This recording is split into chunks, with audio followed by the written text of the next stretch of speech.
So కాబట్టి మళ్ళీ జగన్మోహన్ రెడ్డి కేసులు మొదటికి వచ్చాయి. అంటే గత ఏడాది ఏప్రిల్లో తీర్పు చెప్పాల్సినటువంటి న్యాయమూర్తి సడన్గా ఏప్రిల్లో బదిలీ అయ్యి వెళ్ళిపోయారు.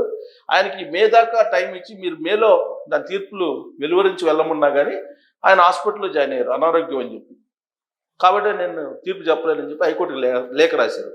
ఇప్పుడు రఘురామ్ అనేటువంటి జడ్జి ఆయన కూడా ఏంటి, మేము విచారణ పూర్తి చేసి తీర్పు వెలువరించాల్సినటువంటి సమయంలో ఆయనకు బదిలీ అయింది కాబట్టి ఆయన బదిలీ వెళ్ళిపోతున్నాడు. జనవరిలో తీర్పు ఇవ్వాలంటే మరి కొన్ని రోజుల్లో తీర్పు ఇవ్వాలి, ఆయన బదిలీ వెళ్ళిపోతుంది. ఇప్పుడు పట్టాభి వచ్చారు. సో పట్టాభి మరొక సంవత్సరం పాటు లేదా ఇంకో సంవత్సరంన్నర టైం తీసుకుంటారు.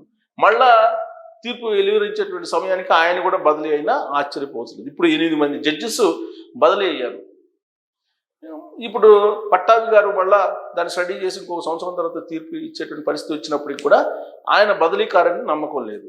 సో కాబట్టి జగన్మోహన్ రెడ్డి గారి కేసుల్లో ఏమవుతుంది, న్యాయ వ్యవస్థ ఎలా వ్యవహరిస్తుంది, ఎందుకు చంద్రబాబు నాయుడు గారు జగన్మోహన్ రెడ్డి గారి కేసుల్ని ఒక స్టడీ కింద తీసుకోవాలి, ఒక చాప్టర్ కింద తీసుకొని న్యాయ విభాగంలో న్యాయ విద్యార్థులకి దీన్ని స్టడీ చేసేలా చేయాలని చెప్పి అంటున్నారు అని అంటే ఇలాంటి పరిణామాల కారణంగానే మరి జగన్మోహన్ రెడ్డి గారి కేసులు ఇప్పట్లో ఒగదెగుతాయా, తీర్పు వస్తుందని మీరు నమ్ముతున్నారు అనే దాని మీద మీరు కామెంట్ చేయొచ్చు. Thank you.